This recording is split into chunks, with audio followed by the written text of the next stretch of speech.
नमस्कार प्यारे बच्चों, हिंदी पीडिया चैनल में एक बार फिर से आप सभी का अभिनंदन। आइए आज हम सभी पाठ 4 दीवानों की हस्ती के प्रश्न अभ्यास करते हैं। लेकिन इससे पहले आप सभी ने अभी तक चैनल को सब्सक्राइब नहीं किया है तो सब्सक्राइब कर लें और दोस्तों में शेयर कर दें ताकि हमारे वीडियो का अपडेट सभी को आसानी से मिल सके। आइए चलते हैं आज की वीडियो पर। सबसे पहले हमें लिखना होता है पाठ परिचय। पाठ परिचय में कुछ इस तरह हम लिख सकते हैं। प्रस्तुत पाठ हिंदी साहित्य की गद्य विधा में लिखी गई कविता में कवि भगवती चरण वर्मा जी का मस्त मौला और बेफिक्री का स्वभाव दिखाया गया है। कवि अपने जीवन के अक्खड़पन एवं स्वच्छंद विचारधारा से लोगों को प्रेरित करके कार्य करने के लिए प्रेरणा प्रदान करते हैं। कवि जहाँ जाता है खुशियाँ फैलाता है। वह हर रूप में प्रसन्नता देने वाला है। वह सुख और दुख को समझकर एक भाव से आगे बढ़ता है। कवि सांसारिक नहीं है, इसलिए संसार में कोई उसका साधन पराया नहीं है, सभी उसको अपने लगते हैं।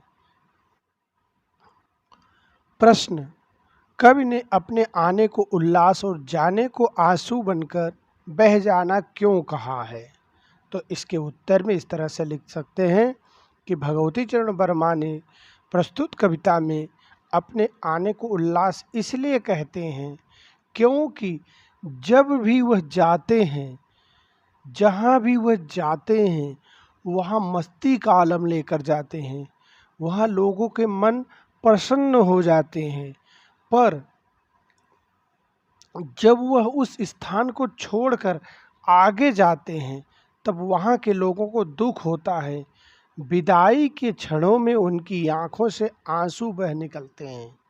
इस तरह से आप कह सकते हैं कि लेखक जब पहुँचता है तो वहाँ खुशियाँ ही खुशियाँ होती हैं, क्योंकि उसके साथ मस्ती का आलम होता है। लेकिन जब वह वहाँ से आगे बढ़ता है तो जहाँ पहुँचा था वहाँ पर दुख हो जाता है, सभी लोग दुखी हो जाते हैं। यहाँ तक कि लेखक भी दुखी हो जाता है और उसकी आंखों से आंसू बह निकलते हैं। इस तरह से इस प्रश्न का उत्तर आप लिख सकते हैं। अगले प्रश्न पर चलते हैं। भिखमंगों की दुनिया में बेरोक प्यार लुटाने वाला कवि ऐसा क्यों कहता है कि वह अपने हृदय पर असफलता का एक निशान भार की तरह लेकर जा रहा है? क्या वह निराश है या प्रसन्न है? तो भिखमंगों की दुनिया से कवि का तात्पर्य है कि यह दुनिया केवल लेना जानती है, देना नहीं। कवि ने भी इस दुनिया को प्यार दिया, पर इसके बदले में उसे प्यार नहीं मिला जिसकी वह आशा करता है। कवि निराश भी है। वह समझता भी है कि प्यार और खुशियाँ लोगों के जीवन में भरने में असफल रहा है। दुनिया अभी भी सांसारिक विषयों में लिप्त है। दुनिया अभी भी सांसारिक विषयों में लिप्त है। इस तरह से इस प्रश्न का उत्तर आप सभी लिख सकते हैं। अगले प्रश्न पर आते हैं। कविता में ऐसी कौन सी बात है जो आपको सबसे अच्छी लगी हो? इस कविता में, दीवानों की हस्ती कविता में, हमें सबसे अच्छी लगने वाली बात यह लगी कि कवि का जीवन के प्रति दृष्टिकोण अच्छा है। कवि के अनुसार हम सबके सुख दुख एक हैं तथा हमें एक साथ ही इन सुखों और दुखों को भोगना पड़ता है। हमें दोनों परिस्थितियों में समान भाव से जीवन जीना पड़ता है और जीवन जीना चाहिए भी। अगले प्रश्न की तरफ चलते हैं। कविता से आगे का पहला प्रश्न जो इस तरह से है। जीवन में मस्ती होनी चाहिए, लेकिन कब मस्ती हानिकारक हो सकती है? सहपाठियों के बीच चर्चा कीजिए।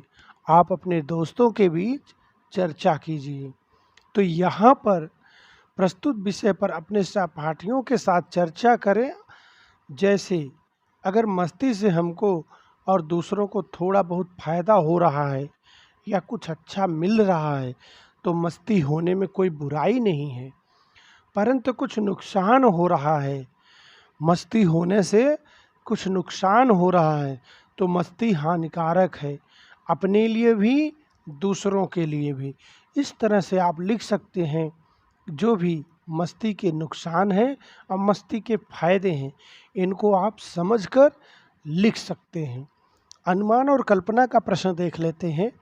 एक व्यक्ति एक पंक्ति में कवि ने यह कहकर अपने अस्तित्व को नकारा है कि हम दीवानों की क्या हस्ती है, आज यहाँ कल वहाँ चले, ऐसे नकारा है। और दूसरी पंक्ति में उसने यह कहकर अपने अस्तित्व को महत्व दिया है कि मस्ती का आलम साथ चला, हम धूल उड़ाते जहाँ चले। यह फाका मस्ती का उदाहरण है। अभाव में भी खुश रहना फाका मस्ती होती है।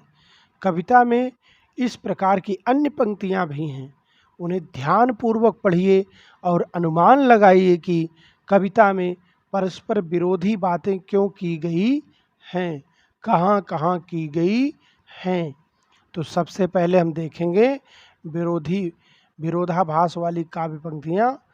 आए बनकर उल्लास अभी, आंसू बनकर बह चले अभी। यहाँ उल्लास भी है और आंसू भी है। कवि सुख दुख को समान भाव से लेता है।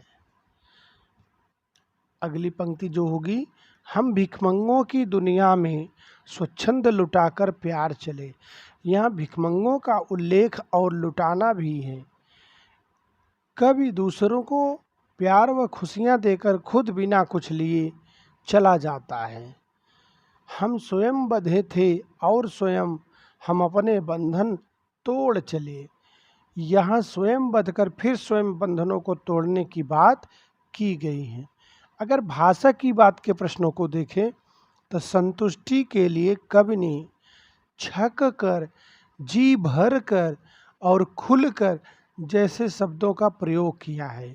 इसी भाव को व्यक्त करने वाले कुछ और शब्द सोचकर लिखिए, जैसे हंसकर, गाकर। तो यहाँ पर है खींचकर, पीकर, मुस्कुराकर, देकर, मस्त होकर, सराबोर होकर। इस तरह से आप इसको लिखेंगे। आज का कालांश यहीं समाप्त करते हैं। वीडियो आपको कैसा लगा? वीडियो अच्छा लगा हो तो वीडियो को लाइक करें, चैनल को सब्सक्राइब करें तथा दोस्तों में वीडियो को शेयर करें, जिससे अधिक से अधिक लोगों को यह फ़ायदा मिल सके। आज के लिए इतना ही। धन्यवाद। जय हिंद, जय भारत।